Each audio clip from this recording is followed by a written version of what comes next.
The Honourable Clacey Hurst. Thank you, Acting Chair. I want to take this opportunity to start off with just to congratulate the Joint Standing Committee on the Commission for Children and Young People on handing down their first report of this Parliament. And of course, as we've heard, this report is the annual report, and it covers both the final months of the 41st Parliament and the first 2 months of the 42nd Parliament. Now, as a new member and as a member of the hard-working Uniform Legislation Committee, it's certainly been an eye-opening experience to learn about the committee work. So I also want to put on the record my thanks and acknowledgement to the committee members and the staff for their work on this committee. To my chair, the good friend, the new member for Butler, Lorna Clark, the deputy chair, the Honourable Julie Freeman, and thank you again for your contribution. My good friend, the member for Darling Range, Hugh Jones, and returning member to this committee who's just left the chamber on urgent parliamentary business, my friend, the Honourable Ayor Makachut.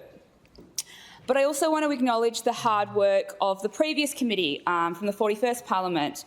The Deputy Chair, who is also from that committee at the time, the Honourable Neil Thompson, who's also out of the chamber at this time on urgent parliamentary business. The former member for Albany, Rebecca Stevens, and the chair of that committee, the former member for Murray Wellington, Robin Clark. Now, I got to know both of them very well in my previous roles in the 41st Parliament, and they both shared with me how much they enjoyed being part of that committee and that they found the work that they undertook as part of that very valuable. But I also think it's important to acknowledge the staff behind the scenes on our committees, and we certainly couldn't do it without them. So I too want to acknowledge of the current committee the Principal Research Officer, Lucy Roberts, and the Research Officer, Yovita Hogan, and both of whom I note also worked on the previous committee, but also the other staff members from the previous committee, Principal Research Officers Dr Sarah Palmer and Naomi Sherrington, and Research Officer Carmen Cummings.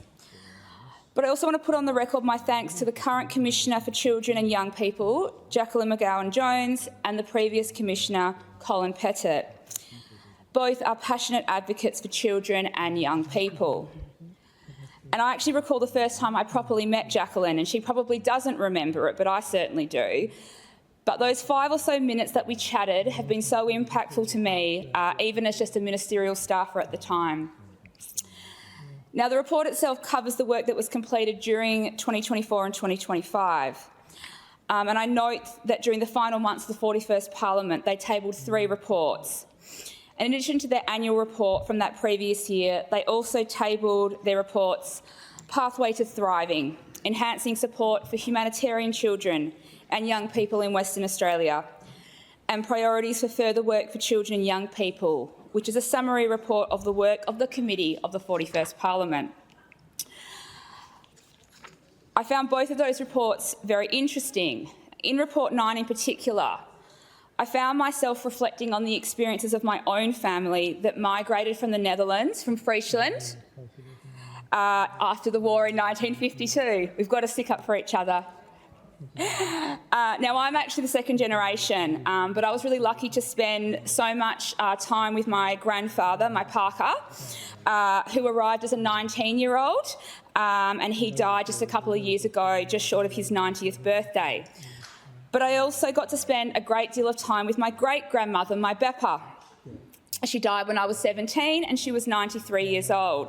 And I spent 10 years sharing a bedroom with her when we used to travel on holidays together, and we regularly used to get in trouble for talking until 2 a.m. in the morning.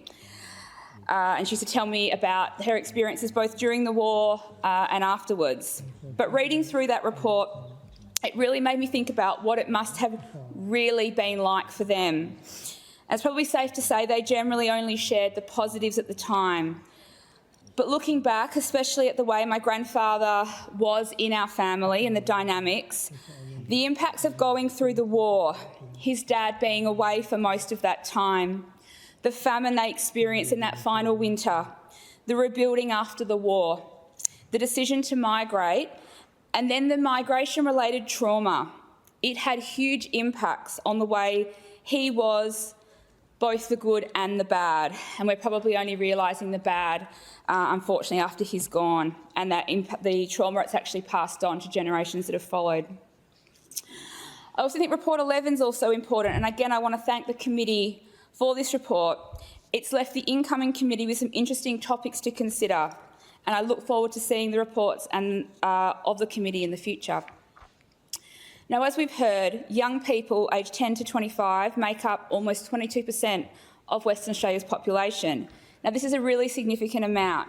These are the people that are our future. So it's important that there are programs that support and encourage our young people to thrive. Now, within the youth portfolio, I note there are 4 pillars: youth development, youth engagement, the positive promotion of young people, and amplifying the voices of young people. And again, I say they are our future. We need to listen to them. Now, on youth development and youth engagement, I want to acknowledge the work of 2 fantastic organisations that I have recently had the opportunity to connect with. Now, the first is Gadawarra Community and Youth Support Service in Tom Price. Now, Gadawarra means place of help or healing house, and it has supported the youth and broader community since 1986. I was recently shown around the youth centre by Jennifer and local legend Marianne, who has been with the organisation for over 35 years. She is known as Judda, Mum or Auntie Maz, and she loves her community, and it is clear that feeling is mutual.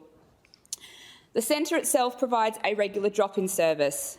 No appointment or referral is needed when roughly 40 youth will drop in to Gadawarra. That's where they find a safe place to interact with others, where something to eat and to find support. They also have planned events that attract up to 300 young people aged 12 to 18.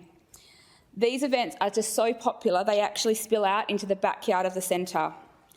But the other services that they include are case management, referrals, counselling, family counselling and suicide prevention for children younger than 12 who fall outside of the Headspace age group. The centre also hosts juvenile justice meetings. They offer an alternative location for court for young people. They also offer youth recreational activities, life development programs, cultural and community events and programs. Now, Auntie Maz has a very strong presence in this work, and she actually attends court days with the youth. She provides referrals to Headspace, legal aid, and partnering with juveniles and adult justice services. Auntie Maz is currently on a well-deserved long service leave break here in Perth, visiting with her mum. Now, as I mentioned, the community engagement is strong, and they have events like the Halloween Haunted House, which drew 471 people of all ages to the youth centre. Now, I visited the day after Halloween, and they walked me through that haunted house. The attention to detail was incredible. However, I am so glad that I was there during the day. It would have been terrifying to me. So Gadawarra provides a safe space, a support network and a lifeline for the young people and their families. So thank you to Auntie Maz, Jennifer and all the team for what you do for the youth of Tom Price. Another amazing youth service, and I will call it that because they are often described as a disability service, but I really think that given their clients are aged between 18 and 30, so they are also like a youth service, is Building Friendships and Building Life Skills in Kalamunda. This organisation has been providing social and community support for people aged between 18 and 30 with disabilities for more than 7 years. Their focus is on empowerment and building capacity for independence. It helps participants develop career prospects and even start their own micro-businesses. There's lots of other services they do, but on the micro-businesses, I'm super proud that we were able to support them with a $7,000 commitment to provide equipment for their pickled onion micro-business. And I recently visited there with Will, Chloe and Anna, who not only showed me their new equipment, but also took me through their entire process. And I have to say, they really are the best pickled onions around. In the short time I have here, I just want to talk a little bit more about Will, who I mentioned. Will Spann, he's 23 years old and he lives with autism and bipolar.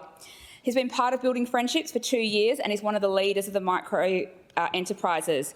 But he's also a talented artist. He's completed a diploma of visual arts and discovered a love for printmaking. He finds inspiration in his art through nature and urban landscapes, and he's won awards with the City of Canning, and his work's been showed at North Metro TAFE and overseas. Now, as I'm running out of time, I just want to say the youth are our future, and I want to again thank the committee for their work, and I look forward to making further contributions on the Joint Standing Committee on Children and Young People over the course of the 42nd Parliament. Thank you.